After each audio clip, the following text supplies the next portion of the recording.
Hello दोस्तों, welcome to my YouTube channel Kashif tech zone Bihar में आप तमाम दोस्तों का फिर से बहुत बहुत स्वागत है एक नए ब्लॉग के साथ। और आज का जो हमारा जो टॉपिक है वो उन दोस्तों के लिए है जिनके दिल में जो बात आज भी उभरता रहता है कि कितना खर्चा होगा, क्या एस्टिमेट होगा, क्या नहीं होगा। तो आज इस तमाम मुद्दों पे बात करेंगे, आज खास करके उन लोगों के लिए जिनके अंदर में सवाल है, क्योंकि बार बार मुझे कमेंट्स आ रहा है कि भैया आपने कितने में स्टार्ट किया था। तो ये बहुत अच्छा है, क्योंकि मैं आपको हमेशा बोला, आप लोगों का प्यार और मोहब्बत और जो कमेंट्स मिलता है तो बहुत अच्छा लगता है, दिली खुशी होती है कि उस लायक हम हैं कि आपने मुझसे सवाल किया। तो सबसे पहले हम तमाम बात पे आएंगे, उससे पहले हमने हमेशा अपने वीडियो में आपसे कहा है कि देखिए, बिजनेस एक ऐसी चीज़ है कि आप इसके अंदर में जितना डूबना चाहेंगे उतना डूब सकते हैं, जितना रेस में भागना चाहते हैं आप भाग सकते हैं रेस में। तो सबसे पहले आप ये समझ लीजिए कि अगर हम 1 लाख का इन्वेस्टमेंट कर रहे हैं किसी बिजनेस में, कि कोई भी यूट्यूबर या मैंने या किसी और ने बोला कि 1.5 से 2 लाख रुपए का आप इन्वेस्टमेंट करके बिजनेस शुरू कर सकते हैं, तो आप ये बताइए, आप भी खुद कैलकुलेट करेंगे और हम आपको वही वीडियो में बताते हैं जो रियलिटीज़ होता है, जो मेरे साथ होता है, जो मैं फेस करता हूँ वो मैं आपको बताता हूँ। तो जब मैं इस दुकान में स्टार्टिंग में 3 से 4 लाख रुपया इन्वेस्टमेंट किया था, तो जब स्टार्टिंग होता है तो समझिए आपको 1 साल 6 महीना आपको बहुत टफ हो जाता है बिजनेस को ऊपर लाने में, क्योंकि आप नए नए होते हैं, मार्केट में कंपटीशन होता है, आपसे पहले भी बहुत सारे मार्केट होते हैं, कस्टमर उनके बने हुए होते हैं और आप किस लेवल पे चालू किए हैं, तो ये सारी चीज़ होती है। तो दुकानदार जब दुकान खोलता है, अगर उनके पास सामान भरपूर है, बैठे हुए हैं, तो पब्लिक आते हैं। और इलेक्ट्रिकल का क्या है कि इसमें 2 ही चीज़ होता है, एक जहाँ घर बनता है वहाँ का टेक्नीशियन अपने पार्टी के यहाँ ले जाता है। क्यों ले जाता है? क्योंकि वहाँ उसकी कमीशन बंधी हुई होती है, तो कमीशन भी हो जाता है, तो उससे भी आपका नया दुकान मार खा जाता है। दूसरी बात कि आप नए नए हैं मार्केट में, आपका रेट थोड़ा सा फ्लक्चुएट हो सकता है कि आप जो चीज़ ला रहे हैं वो आपके रेट के हिसाब से, मार्केटिंग के हिसाब से, जिस तरह से सेल हो रहा है आज के रेट में, कंपटीशन में जो सेल हो रहा है, शायद वो सेल आपका प्राइस उचित दाम पे वहाँ नहीं मिल रहा है, 1-2 पैसा महंगा मिल रहा है, तो लोग वहाँ जा रहे हैं। तो इस चीज़ को लेकर के थोड़ा लेट हो सकता है बिजनेस में। तो जब 1.5 साल 2 साल या 6 महीना, ये आपके ऊपर है। जब आप मार्केट को अच्छे से समझ जाते हैं या आपकी मार्केटिंग बहुत अच्छी होती है, लोग आने लग जाते हैं, तो आप क्या है कि आप बताइए 3 लाख 4 लाख का माल आपका, देखिए पूंजी ही आपका प्रॉफिट बना करके देता है। तो आप 4 लाख के माल में अगर आप महीना गिनेंगे कि मेरा बचत क्या है, तो इलेक्ट्रिकल में मार्जिन बहुत कम है, इलेक्ट्रिकल सामान में मार्जिन बहुत कम है। प्लस मैंने आपको हर वीडियो में बोला कि कितना फ़ायदा होता है, क्या लॉस होता है, किस तरह से आपको प्रॉफिट होता है। क्योंकि जब आप सामान सेल करते हैं तो हमारे लाइन में, फील्ड में जो इलेक्ट्रिकल में, उसमें रिटर्न भी है। जैसे कोई घर बनाने वाला ले गया तो उसका जो सामान बच गया वो आपको रिटर्न कर दिया। और अगर आप होलसेल कर रहे हैं, डायरेक्ट आप दुकानदार को डील कर रहे हैं, तो उसमें पैसा रिटर्न का सामान का रिटर्न का मामला नहीं होता है। वो डायरेक्ट ले जाते हैं, अपने काउंटर पर रखकर सेल करते हैं, तो आपको टेंशन नहीं, एक बार बिक गया वो रिटर्न नहीं आएगा। मगर जो घर पे रिटेल वाला काम होता है, रिटेल काउंटर जिनका होता है, तो उनके साथ ये चीज़ होता है कि माल जो बिका, बाकी जो हुआ, जो बचा, वो आपके पास आके रिटर्न करते हैं, तो उसके बाद आपका प्रॉफिट होता है। तो मैं अप्रोक्सीमेटली 4 लाख के बचत में चालू किया था, तो उस समय मेरा कुछ अच्छा सेल नहीं था। तो चलिए धीरे धीरे आप 4 लाख में समझिए 15,000 20,000 रुपया महीना का प्रॉफिट कमा सकते हैं। आप इससे ज़्यादा आप नहीं सोच सकते हैं, क्योंकि आपका जितना पूंजी हाई होगा, जितनी मार्केटिंग होगी, वो आपको पैसा बना के देगा। तो आप जब 15 से 20,000 रुपये कमाते हैं 4 लाख में, तो उसको फिर 15 से 20,000 कमाने के लिए आपको एक पूंजी और लगाना पड़ता है। तो ये आपका माइंड ऑफ सेटअप है कि आप हमेशा याद रखें कि आप 1 लाख रुपए लगा करके, 2 लाख रुपए लगा करके 15,000 20,000 रुपये नहीं कमा सकते हैं। 2 लाख का ना मार्जिन आपको 5,000 रुपये मिलेगा, 10,000 रुपये मिलेगा। कुछ लोग बोलते हैं परसेंटेज बहुत अच्छा है, अच्छा ये हो जाता है, अच्छी कमाई हो जाती है।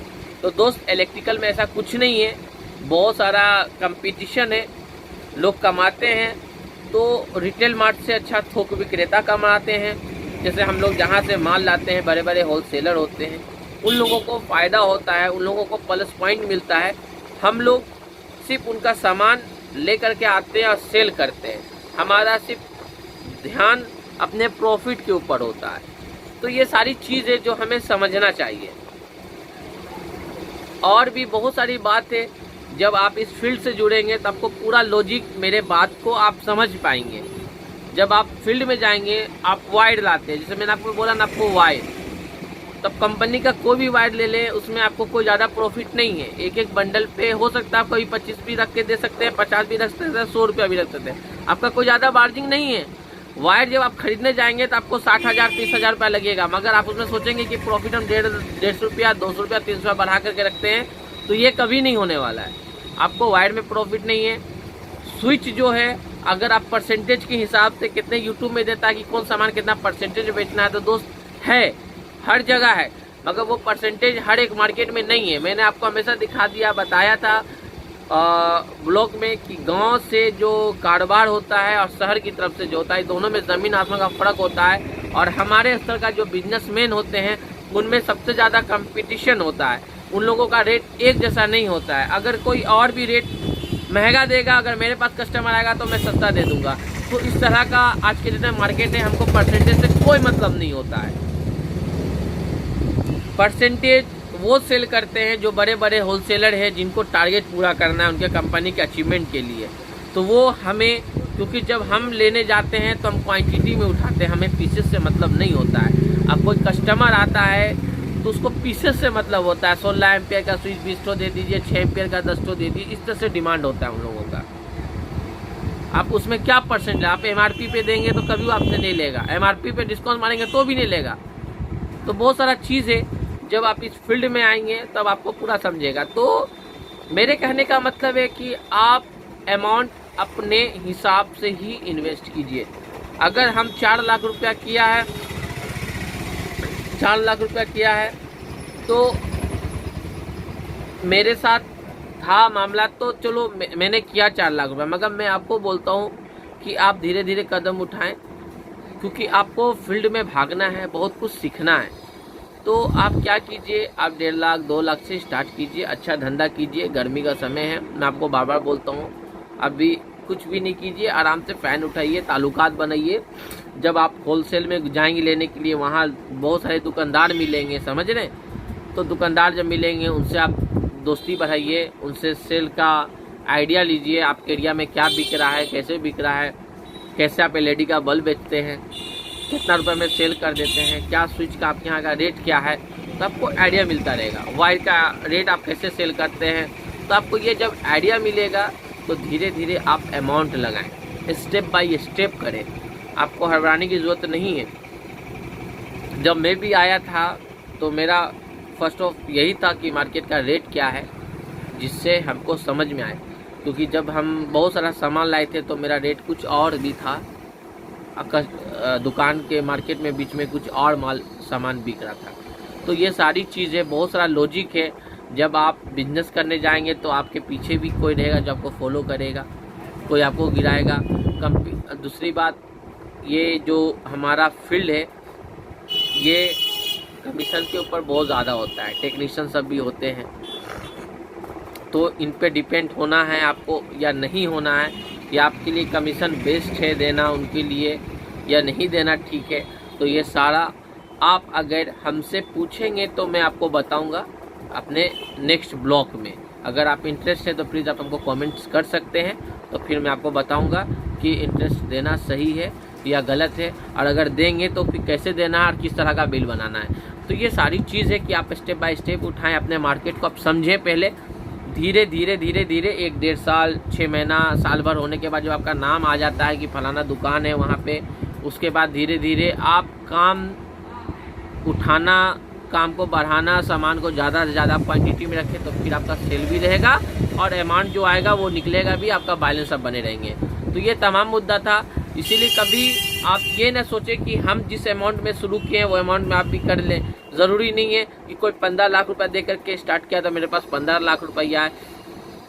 बिजनेस एक ऐसी चीज़ है, अगर आप मेहनत बहुत ज़्यादा कर रहे हैं, मेहनत अगर आप मेहनत जिस्म से करते हैं तो सिर्फ आप जॉब करेंगे, अगर आप दिमाग से काम करते हैं तो आप बिजनेस करेंगे। तो ये लॉजिक है दोस्त, आप मेहनत नहीं, आप ज़्यादा से ज़्यादा दिमाग लगाएं, अपने लॉजिक को सोचें किस तरह से अपने एक छोटे से अमाउंट को किस तरह से इन्वेस्टमेंट करना है, तो आप 100% एक अच्छे बिजनेसमैन होंगे और उस मुकाम तक जाएंगे जिस मुकाम तक आपने गोल अचीव किया है। तो ये तमाम बात था दोस्तों, आगे फिर मैं इसी तरह का वीडियो बनाते रहूँगा। अभी के लिए फिर आप मुझे इजाज़त दीजिए, बाय।